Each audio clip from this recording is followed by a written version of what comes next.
Creo que todos alguna vez hemos sido víctimas del autoengaño.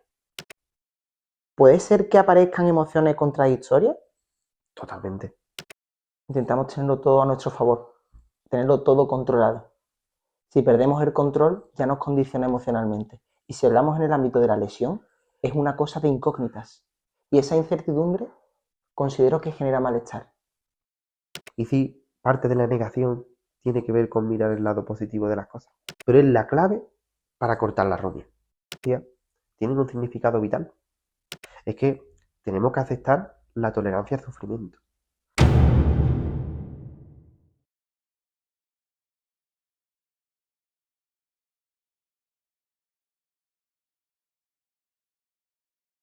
Recapitulando sobre el episodio anterior, donde vimos de primera cómo nos puede afectar en este caso a nivel emocional, a nivel físico, lo que es una lesión, ya independientemente del grado, hoy lo que vamos a tratar, en este caso con Daniel, es consecuencias, ya el impacto sobre todo emocional y qué, Dani, puede pasar en este caso si evadimos esta corrección a nivel emocional, a nivel psicológico. Pues mira, el impacto psicológico, José, creo que tiene su repercusión en varias esferas.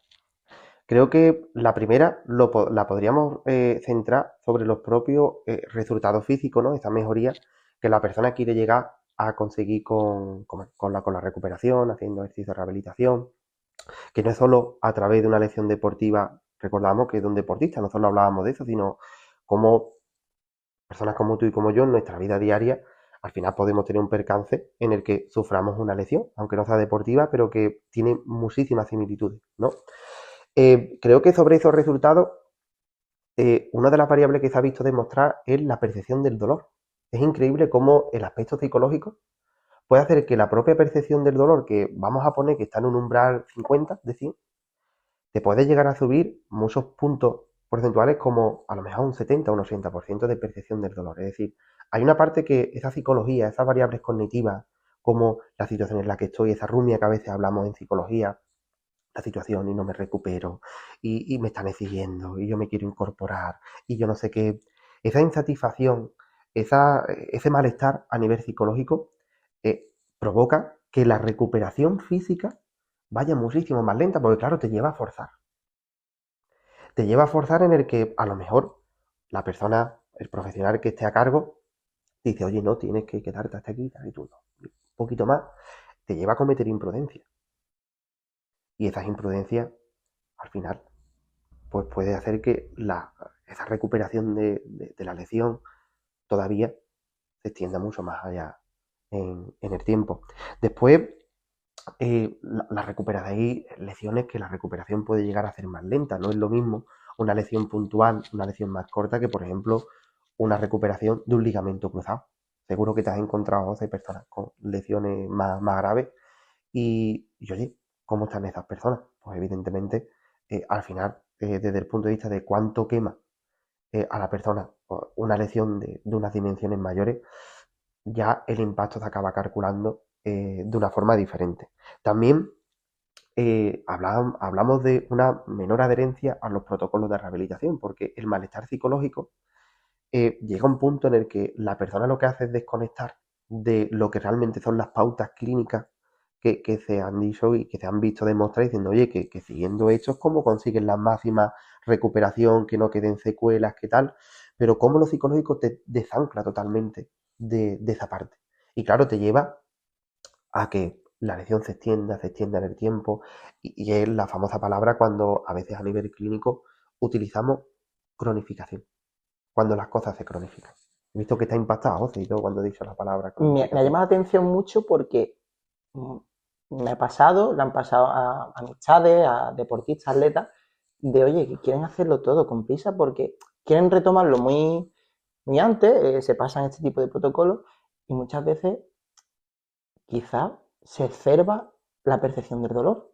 Mm, En este caso, ya hemos podido corroborar contigo de que eso no ayuda, en este caso para retrasa. nada. Yo mi perspectiva es, si yo continúo con esa dinámica, a largo plazo, ¿qué nos podemos encontrar, Dani? Pues mira, nos podemos encontrar, yo creo que hay mucha similitud incluso con otras enfermedades y con cosas súper comunes. Si tienes neumonía y te dice tu médico, tu médica de cabecera, oye, tienes que estar 10 días, tal, con tal tratamiento, pues, y tú lo dejas en el quinto o sexto día, no es que estoy mejor, seguro que alguien lo ha acabado haciendo. Claro, ¿qué repercusiones puede tener? Una recuperación que no sea total, en el que al final pues quede esa secuela que en futuros resfriados siempre salga y que ya se cronifique. Por eso decía esa palabra. En un momento dado, yo lo he visto muchas veces, nada más de casa, que padecen de fibromialgia. Yo pongo mucho ese ejemplo, pero porque es lo más característico de un dolor crónico que está Ujú, ahí y que la ujú. persona no se puede, digamos, desligar de él, pero sí que puede minimizar el impacto que tiene en su vida. Eso sí lo puede acabar haciendo. Entonces, ¿qué es lo que significa? Que concretamente Dani, perdona, ¿ahí dice está la aceptación? totalmente, totalmente. La persona no lo acepta, no lo acepta y por eso, como tú decías, se incorpora antes. Porque yo puedo, porque claro, hay aspectos, hay variables que tienen que ver con la personalidad, que tiene que ver con la presión en un momento dado que yo tenga por incorporarme, porque yo tengo tales objetivos, es que esas metas las tengo que conseguir, claro, todo eso es lo que empuja a que la persona a lo mejor se le ocurra la idea de yo me veo incorporante, pues yo me veo bien, yo me veo tal, porque creo que todos alguna vez hemos sido víctimas del autoengaño. En una otra área de nuestra vida, pero hemos sido víctimas del autoengaño. Entonces, las lecciones no iban a acabar siendo diferentes, ni mucho menos. Una reacción emocional así que sea totalmente, ¿cómo decirlo? Reactiva ante una lesión. ¿Cuál es el procesamiento de todo esto? El procesamiento siempre, las personas cuando nos enfrentamos a algo que nos quiebra mucho lo que es nuestro funcionamiento, siempre la negación, siempre el minimizar el impacto, siempre. Una cosa, ¿está ahí el sentimiento de el por qué a mí me pasa esto? Eso es de otra fase, Ah, eso es de otra fase. vale. La primera reactividad, como tú lo has llamado, es el del propio impacto de negar la situación. Muchas personas, por ejemplo, cuando también se ven en accidentes de tráfico, se ven en esas situaciones, oye, accidente de tráfico evidentemente en el que ha habido víctimas Ujú. o en el que ha habido personas que no han llegado a fallecer, pero que sí han estado bastante mal. Las personas siempre te cuentan como en ese momento no me daba cuenta de lo que estaba pasando. Shock. Claro, el shock, la negación, sí, es ese shock inicial en el que actúo, incluso muchas personas, muchos testimonios de, por ejemplo, del 11M, ¿no? Acababan alegando que no fueron conscientes de lo que había sucedido hasta días después, que ya era como que podían asimilar esa sobrecarga emocional de lo que había ocurrido, porque claro, ahí es donde viene el papel de la subjetividad. No es lo mismo porque dos personas pueden tener una lección idéntica, similar. Vamos a poner, imagínate un ligamento cruzado, ya que antes lo utilizaba. Pero cada una de esas personas lo gestiona de una manera diferente. Esa es la parte psicológica individual, que tú puedes tener, digamos, lo mismo que otra persona, pero tú lo puedes gestionar de una manera muy, muy distinta. Me vienen nombres, me vienen atletas de gimnasio, de otras disciplinas, y tengo, eso recientemente, ¿no? A un chico, por ejemplo, tibia y peroné, rotos, por un accidente. O en otro caso, Accidente de coche, ¿no? Perdona. si no recuerdo mal, si no Vale, recuerdo mal, vale. fue un accidente. Un Ya no accidente. sé de qué Vale. ámbito, pero en Pero un este caso fue un accidente. accidente. Vale. Y tengo otros deportistas que, por desgracia, en su disciplina deportiva, oye, un mal gesto técnico y demás, que muchas veces se martirizan mucho, porque al fin y al cabo no somos máquinas, somos deportistas y el movimiento a veces ocurren estas cosas, cuando se prioriza carga, programación de entrenamiento, y veo cierta preocupación, sobre todo sostenida. Es como Mm. que se aíslan e intentan como siempre mirar el lado positivo de las cosas sin atender a la realidad, sin atender a una prescripción médica y sin saber que no puedes pasarte este paso sin pasar a este. Dani, ¿puede ser que aparezcan emociones contradictorias? Totalmente. Totalmente, porque fíjate, tú has dicho una clave de esas emociones contradictorias. Es como mirar el lado positivo de las cosas. ¿Cuántas veces nos esforzamos en ello? Y si parte de la negación tiene que ver con mirar el lado positivo de las cosas. Uf, y no es un afrontamiento, sino que estamos negando. Porque, claro, imagínate, te deja tu pareja. Vamos a hablar incluso de otras Sí, sí. similitudes. Y tú vas a pensar, no, bueno, pero me ha sido infiel, pero no porque yo voy a encontrar a otra persona mejor. ¿Ayuda? No, no ayuda, no ayuda. Eso forma parte de la negación muchas veces y sobre todo de cómo aumenta la carga de la culpa. Porque esa culpa de, bueno, si yo estoy pensando todo eso positivo, ¿por qué no mejoro? ¿Por qué me sigo martirizando? ¿Por qué tengo este sufrimiento anclado en mí? Si estoy pensando en positivo. Es algo mucho más complejo que eso. Ojalá solo pensando en positivo se quitara. Porque hay una variable también que aparece y que te la devuelvo en modo pregunta, José. ¿Cuánto nos gusta a las personas el control?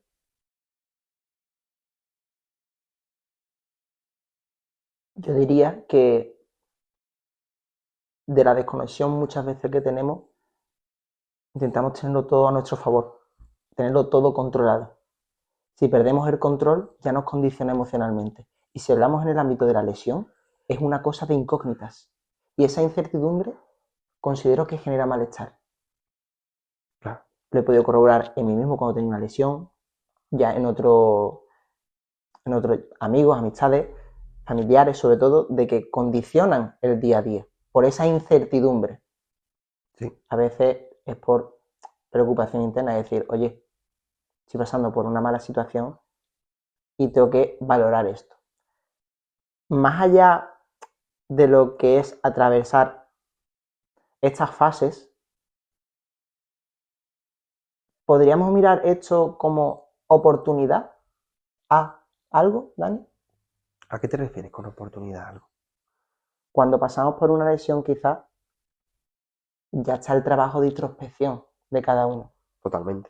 De decir, oye, me ha ocurrido esto, estoy haciendo las cosas bien, bajo una pauta médica, clínica. Es una oportunidad quizás para mirar un poco Mm. dentro y saber qué es las cosas que nos condicionan.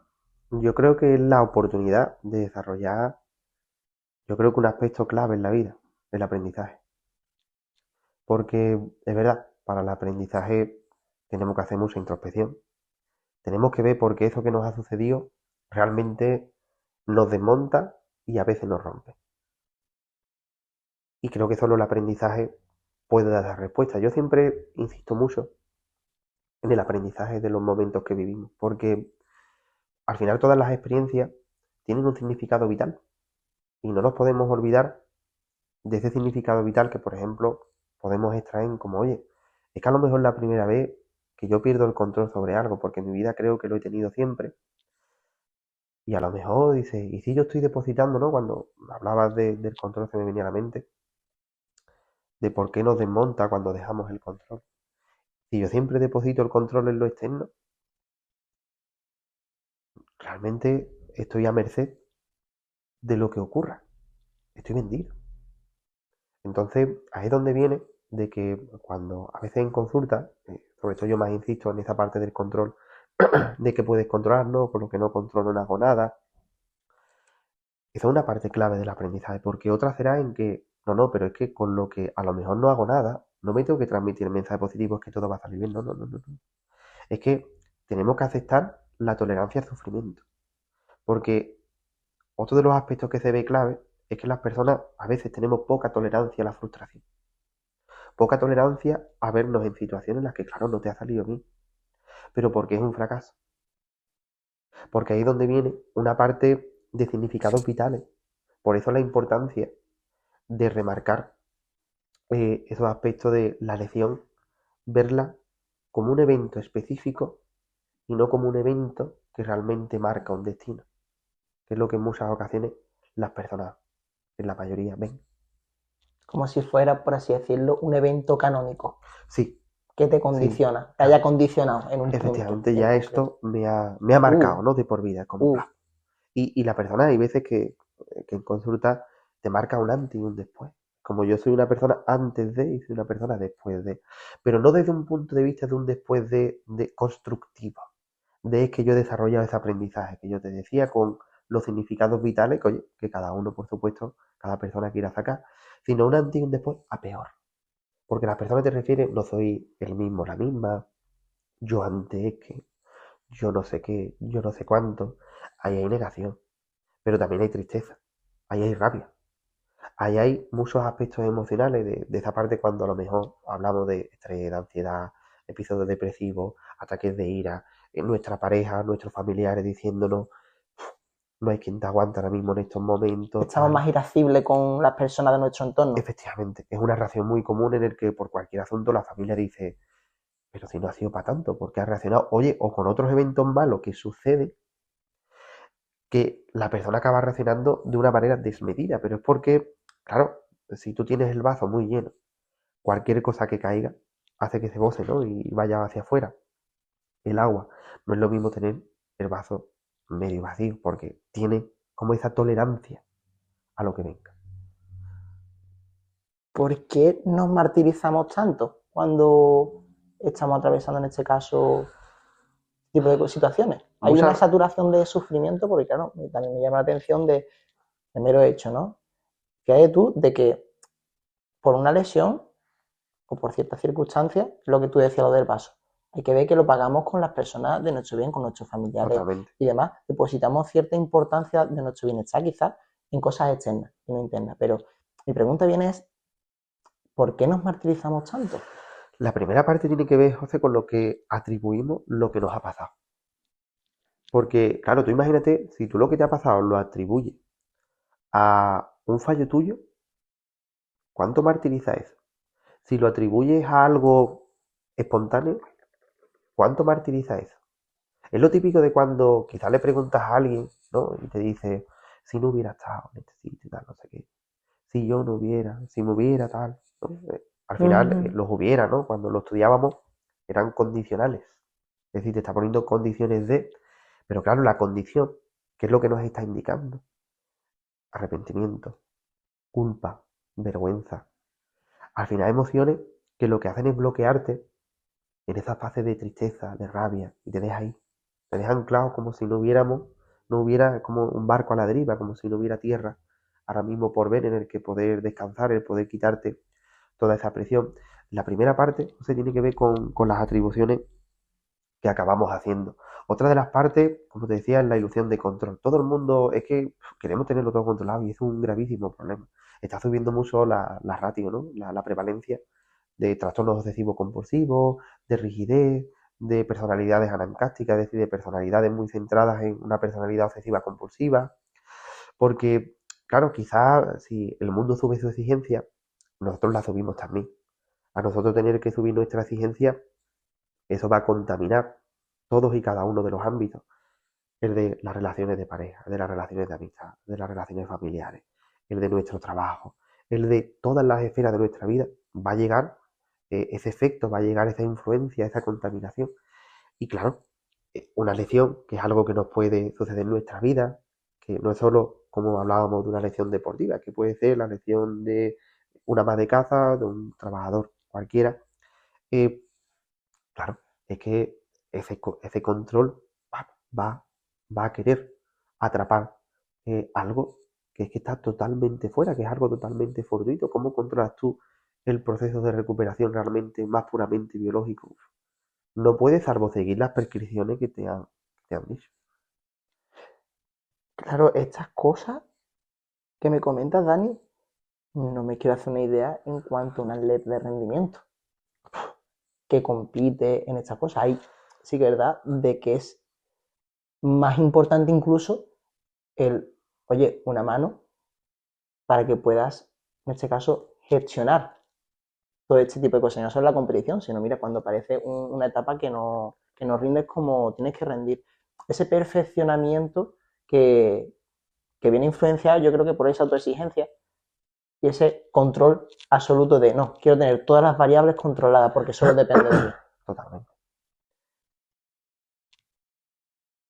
Los pensamientos que yo pueda tener Sí.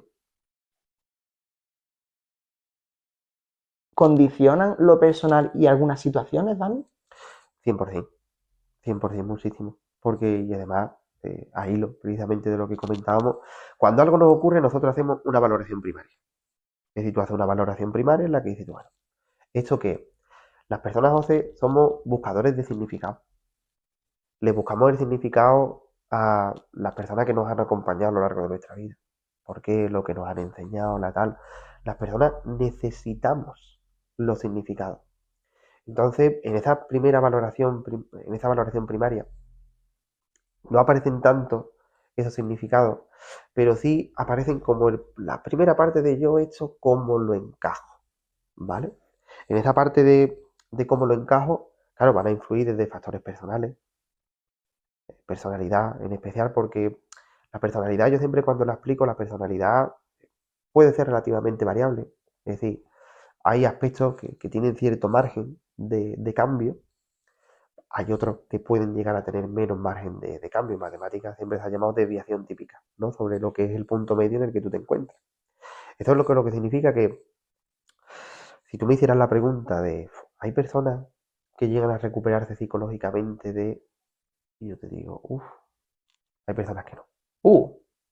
Porque en su esquema psíquico de personalidad no termina de encajar esa recuperación. La persona no está en el punto como para que lleguen a encajar eso. Y claro, la pregunta es, ¿estará en el punto? Muy complejo. ¿Esto se le enquista a la persona? Claro que sí, claro que sí. Están los trastornos de estrés postraumático, ¿no? Prolongados. Y claro, se pueden enquistar perfectamente. ¿Es algo común en los deportistas tener miedo a la depresión? ¿Sí? Porque estamos acostumbrados normalmente a que el enfrentamiento con enfermedades médicas es como, bueno, quizás reposo, tal, hay como unas pautas muy, quizás más medibles, quizás sea la palabra. Entonces, claro, cuando estamos precisamente en eso, la persona le refuerza el control. Entonces, como oye, yo de esto, ¿sabes? Pero claro, ¿cuánto tiempo tardas en recuperarte de una depresión? ¿3 meses? ¿5? Uf, ¿un año? ¿2? Cualquiera que cuando precisamente nos escuchen puede pensar diciendo, pues verdad, pues yo tenía un primo, una tía, o yo mismo, yo misma, que tardó 3 meses en recuperarse de la ansiedad, pero después tuve otro tío prima tal que tardó un año. Claro. Ahí es donde vienen esos factores personales de recuperación y claro, el miedo es porque, también te digo, el miedo es la antesala de lo que es superar algo, ¿vale? En muchísimas ocasiones, porque el miedo te está advirtiendo que viene incertidumbre, que viene un campo que no controlas, pero que a lo mejor lo que hay después es puro aprendizaje y es realmente aumentar lo que pues, siempre llamamos ahora coloquialmente esta zona de confort. Entonces, ¿qué es lo que sucede? Que miedo hay del deportista, claro, claro, a muchísimas reacciones emocionales, no solo la depresión, sino también la ansiedad, el estrés, esa barrera psicológica de muchos deportistas cuando después de haber hecho, oye, incluso viene el procedimiento, las pautas a nivel psicológico, haberlo sabido enfrentar perfectamente. Después viene el me incorporo y es que en esta, vamos a decir, haciendo tal gesto técnico, fue cuando yo me lesioné. Fue, bla, bla. Y esos son pensamientos automáticos, Y intrusivos lo que te hacen recuerdan ¡plac! perfectamente. Perfectamente. O sea, yo estuve hablando con varios chicos, no tuvieron un percance quizás, pero recuerdan al milímetro cada gesto. Es como que se exacerban Sí, respecto al momento. total. Me surge la duda. Si mi identidad y esa desconexión que hay me condiciona a nivel emocional, considero que post lesión esto tiene que ser un mundo a la hora de abarcar emociones, pensamientos, qué es lo que qué te ha condicionado realmente para que tengas ese malestar. ¿Realmente es una lesión o es un malestar interno? A nivel, digamos, psicológico, nunca hablamos de lesión, si hablamos de secuela. La secuela es lo que no cambia, ¿vale? Tú te lesionas y tú tienes un proceso de recuperación que te deja de otra tal forma, ¿no? Em, claro, el aprendizaje te transforma, pero si quizá hay una parte de secuela psicológica que queda, sí, pero creo que quizá tenemos que normalizar el que a lo mejor quede determinadas secuelas del miedo, pero no desde el punto de la limitación, sino desde el punto de vista humano. ¿Por qué tenemos que restar miedo? ¿Por qué lo tenemos que ver como que por sentir miedo no lo hemos superado? Creo que normalmente siempre he visto en consulta que son de los últimos pasos que la persona da antes de una recuperación total. El ver que puede sentir emociones, las que sean. Puede incluso estar bajo de ánimo tal, pero no significa que que tengo que hacer más cosas, tal, porque ese es el control hablando. Esa es la negación. Eso es no querer aceptar que cuando tú realices tales gestos técnicos o estés en situaciones parecidas a ti te van a venir recuerdos. Lo que pasa es que el recuerdo es un estímulo condicionado a un periodo que lo has pasado bastante mal. ¿Qué tipo de pensamiento o respuesta dificultan en este caso cuando yo estoy de recuperación? Ajá. Pues mira, uno de ellos es ponernos en modo catastrófico, ¿vale? Es decir, esto, Lo peor, lo o peor. sea, tengo una lesión o pasa algo y se desacera todo.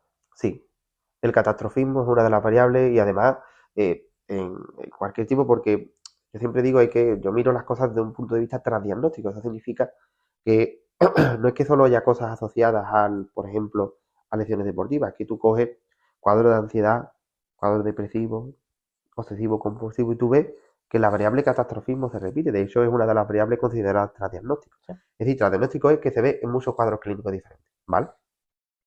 Entonces tú dices el catastrofismo sí, porque claro, la persona se pone en lo peor. La cuestión es que muchas veces yo animo al desafío del síntoma. Es como, vale, yo me pongo en lo peor. Y dentro de lo peor yo le digo muchas veces, ¿y qué? Pero porque el miedo tiene que ver con, es que yo no quiero llegar ahí. ¿No? Claro, estoy anticipando, estoy generando expectativas ansiosas. Claro, yo me empiezo a poner barreras. Y no consigo nunca al final llegar al punto realmente que quiero llegar, que es el de esa recuperación. Otra, la rumia. Es decir, la rumia yo creo que es de lo más terrible, porque la rumia es esa parte obsesiva en la que nos preguntamos, además, se ve muy claro por los porqués. Yo me pregunto el porqué de todo. Y no es un porqué de búsqueda de significado, como nosotros estábamos hablando, sino es un porqué de por qué me ha sucedido esto, por qué tal, por cual, porque está vinculado al malestar. Ahí es donde se observa muy claramente la rumia. Porque yo pongo un ejemplo muy tonto, muy tonto en consulta. Y, y es precisamente el que cuando una persona, ¿no? El que va al médico, no existe, va al médico y dice, doctor, me duele aquí, me duele aquí, me duele aquí, me duele aquí. Dice, usted lo que tiene es el dedo roto. Porque la rumia donde toca, cree que hay un problema. Por eso muchas veces yo consulta freno y además paro incluso de que la persona hable y aquí nosotros mismos tenemos que parar, tenemos que decir, ya está, se acabó, se acabó. Es como no sigo en ese hilo, me freno. Puede parecer muy invalidante, pero es la clave para cortar la rumia. No sé si está bien pedirle un consejo, en este caso a un psicólogo, ¿no? Pero, oye, cuando aparece este choque con el catastrofismo, como individuos, ¿qué podemos hacer? Pues mira, creo que hablaba del desafío del síntoma. Tenemos que coger y concretamente desafiar, bueno, y si es lo peor que me ha pasado, ¿y qué? Pues lo gestionaré. Creo que le tenemos que restar precisamente el que nos Importancia. veamos, no tanto como restar la importancia, pero sí el, digamos, vamos a reírnos del síntoma, ¿vale? Si me pasa eso, ¿qué hago? Si es algo que no depende de mi control y demás, tengo que aceptarlo. Es que no me queda otra. Después está la sobregeneralización de las personas cuando, no, porque aquí, porque entonces ya me va a pasar otra vez, me va a pasar otra. Ahí es donde viene esa expectativa que yo te, que yo te comentaba, ¿no? Como la persona, la sobregeneralización del aprendizaje, yo no puedo aprender algo aquí, pero extrapolarlo a otros ámbitos de mi vida. Y eso es otro mecanismo del miedo, ¿no? En el siguiente episodio abordaremos señales, pautas para gestionar este tipo de situaciones y sobre todo cuando llevamos un protocolo detrás nuestro.